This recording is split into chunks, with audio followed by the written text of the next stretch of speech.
What's going on, everybody? I'm back with the weekly outlooks and reviews. I hope you're enjoying the content, and if so, please drop us a like, subscribe, and turn on notifications. So as you can see behind me, I have the moon. This is requested by somebody, so I hope you like it. Feeling pretty cool out here and looking forward to doing these reviews. So last week was amazing. Bit slow in terms of trading, but in terms of the directional bias, we pretty much was spot on. Doesn't mean it's going to be like that every single week, but we do our best to take advantage of the opportunities when they arise. So the first pair that we'll take a look at is the dollar index. Now, my opinion on this pair is to see downward movement moving forward next week. The reason I say that is coming to the close of last week, we noticed an area here on the market after price made a higher high. It failed to continue pushing up for around at least 16 hours. And then we started to see bearish pressure step into the market. Now, of course, I need price to continue to push down to show evidence of this bearish pressure. But as of now, my directional bias is to see this market continue down. Now, what I'll be looking for in terms of a tradable opportunity is obviously going to be based on my strategy.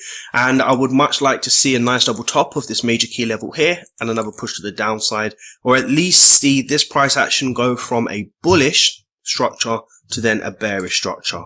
For now, the key levels on this market is going to be these major wick areas here, and I'll continue to monitor that next week. Now, this can be used as confluence with some of the other pairs, so just bear that in mind. Even if we don't trade the dollar index, we can still use it to help us trade other pairs. The next pair that we'll take a look at is GU. Now, the analysis last week was phenomenal. We expected this market to go down, and it done exactly that. Now, after this price action showed evidence of bearish pressure, and we had the break of this structure and a slight retest of this structural resistance line, price then pushed to the downside. The best tradable opportunity from this level last week was in and around here, looking at this double top. We had evidence to the left that price was failing to push up with the continued bearish pressure. Price left that zone and came back to that key level, eventually showing us at least 12 hours worth of information to then see the market continue going down. However, this week, I'm expecting the dollar to get weaker, which means I'm expecting the pound to go up. That being said, what I'd like to see from this market structure, after here we had a breakout of this structural low and a break back in, I would like to see this market decide what it plans to do. That being said, I would like to see price break back into structure strong and then give me evidence and confirmation that price is potentially going to go up. And if the bearish pressure continues, then I would need price to leave this level, come back after a period of time, and then continue with the bearish momentum. So in terms of the structure with this pair, I'll be looking at this major level here, and I want to see how price starts to react at these major lows here, keeping it super simple. Now, this is not a range to me. This is just me working with my key levels. And what I want to see with this market is to see if price starts to push down and break close below structure, or push up and break above and close above structure. So my analysis on GU is a dollar weakness, meaning I want to see this pair go up. If it continues down, is what it is. I don't care. I'm just going to personally be looking for a reversal in this market. Evidence of that could possibly be price breaking the structural level to indicate bullish pressure. As you can see, it's not been broken for a period of time. So if it breaks now, then that would be a good sign. So for now, I'll wait for the reversal. This would be my major level low at current price action. And then I'll be working with in and around these levels here as my major high, just to get a directional bias. Keep that in mind, okay? The next pair that I'm taking a look at is gold. Now, in my opinion, I believe gold is going to go down. I like the way the structure is forming, and as you can clearly see with this market structure, what we have here is a lower high formation of this structure, this being the major key level. And as long as price can trade in and around or below this level, I'll be looking for some sort of movement to happen like this. Okay, what I will identify is that we have a major level low here where price is failing to break below. So I will bear that in mind if I do continue to take sells on this market, that I can get to break even before price gets to this major support level, because I don't want to be trapped in a trade where price then comes to this level and then there's a chance of a potential reversal happening. Okay. The next pair that I'll take a look at is EURUSD. Now with this market structure, I am looking to see this market go up. Now, I know this is a bearish structure. However, I feel like it's very much overextended. I see a lot of bullish pressure stepping into the market here. And a very, very powerful tip for you all, if you're going to take anything away from this, is notice in and around this level here, price failed to break this level for about 16 hours.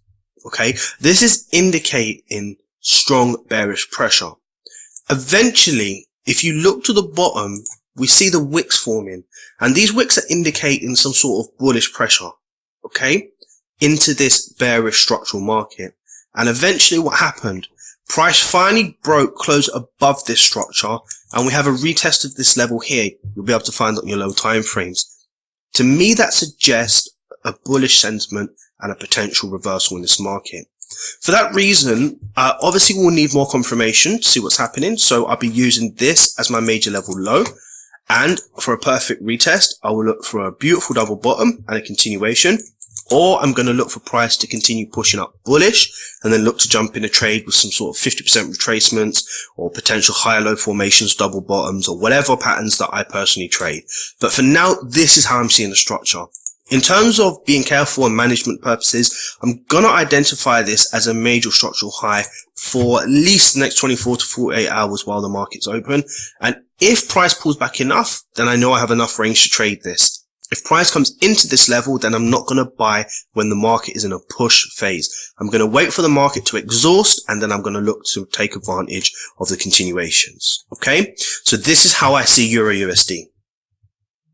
The next pair that I'll take a look at is oil. Now again, it's not something that I trade majorly, but we had some fantastic analysis on this pair last week.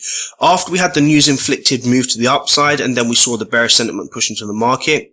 We did say that we was expecting this market to continue down. And what you'll notice, something that I've taught on Instagram as well and spoken about in the past, is when you see structure bouncing off of major level highs and major level lows and then making lower highs within a formation, doesn't necessarily mean you're going to trade them. But once you have a nice strong breakout of structure and close below, along with confluence of the lower high formation, more often than not, you're going to see the market go down. And then it's your responsibility to use whatever strategy you use to look for sellable opportunities. Again, at pullbacks, lower highs, breakouts, I don't care what you trade, but that was a sentiment. Now, with oil, I can see that the market has gone into an accumulation phase. Now, I don't look into that too deeply, but what I will identify is that there's neither movement to the upside or to the downside, and we're trapped again. With the sentiment of this market, I'm seeing a lot of wicks to the downside, meaning I see more bullish pressure than I do bearish pressure. For that reason, I would like to see price break this structure to the upside, close above, just like we did over here, and then I potentially would look for my trading opportunities. If price continues to push down, it is what it is, but I'm personally going to be focused on looking for buys on this market structure. If I don't get the buy opportunities, then I'm just going to stay out of the market and continue watching, okay? The next pair we'll take a look at is GJ. The analysis on this pair was phenomenal also. We anticipated this market to go down, and it really has shifted down. Now, funny enough, I'm expecting the pound to strengthen, so I personally would like to see this market push to the upside. I can see after price made a structural lower low, it then attempted to push down to make a new lower low of that previous structure and failed. And as you can see, we have bullish sentiment stepping into the market. For that reason, I would like to see if for continued sells, we're going to break close below this structure. And if not, I want to see this market continue to the upside. Major levels on this market is only going to be the singular line, keeping it super simple until price decides to push up and then create double bottoms or higher low formations or whatever it wants to form, okay? Until this happens, this is my major key level. The next pair that we'll take a look at is Euro-Yen. Now, we looked at this pair last week, again, anticipated this market to go down, and it done exactly that. Now, again, you probably see the similarities with GJ and Euro-Yen. We see a bullish sentiment stepping into the market. For that reason, I personally want to see this market go up next week, and this is going to be the key level that I'll be looking at. I want to see price come back to this level and potentially continue up after a double bottom, or at least pull back to form some sort of high low formation, and then I'll be looking to jump in the trades with the continuations, not with the exhaustions, okay? Now, we do have a major level here in the market where price has finally broke close above, and now if price can hold above that level, it will be a very good sign that the bulls are potentially taking the market back up for a little longer and giving us an opportunity to take buys. So this is what I'm going to be looking for on Euro Yen. Again, if the sentiment changes, I don't care. I'm not going to be tricked into taking any sells right now if my mind is fixated on taking buys. So I'm just waiting for more evidence or confirmation so that I can take these opportunities. The next pair that we'll take a look at is Aussie dollar USD. Now with this pair, again, I see more of a bullish sentiment. Structurally, it is a sell buy structure, but in terms of price failing to break close below these structures here, creating again another double bottom of this level, I personally will need price to break and violate the structure for continued sells. And if not, then I would like to see this market continue to push up to create formations like this. And then I'll be looking for my patterns on the lower time frames. I know that this is obviously not going to give you everything that you want to hear in terms of my analysis, but this is how I trade, keeping it super simple. I'll be looking to see how price gets out of this range that is trapped in to see if we have an accumulation phase to see this market pushing to the upside. The next pair that we'll take a look at is Euro Yen. Now with this structure, I'm a little unsure what I'm looking at. I can see that we had a strong push to the downside. We finally broke above this structure and violated it. And now we have a bullish sentiment in this market. With the bullish sentiment, what I am concerned about is we have a lot of wicks here indicating bearish pressure. So for me personally, what I would like to see, if I'm continuing to take buys from this level, if this is going to be my major structural low, I'm going to need to allow for price to leave this level, to come back for a potential double bottom and then look to buy. And if we're going to sell, then I need price to come back to this major level and then continue down. This is how I see UJ. Not too sure, but that's what I'm working with at the moment with this pair. Final pair that we're looking at is USD CAD. Now, to be honest with you, this market is still ranging. I don't know why I keep analyzing this pair, to be honest with you. We haven't really broken close below any structure yet. Personally, I see a lot of bullish pressure. At the same time, I see a lot of bearish pressure. For that reason, this is just an example of a market structure that you probably don't want to trade until price obviously breaks, clears major levels, retests, and then continues, or breaks, retest, and continues. So that's the analysis for this week. Super simple, and hopefully in a duration that you're able to watch and take away at least 1 or 2 tips from. Again, if you're enjoying the content, you know what to do. Other than that, have a great Sunday, and I hope you have a great trading week. Take care for now.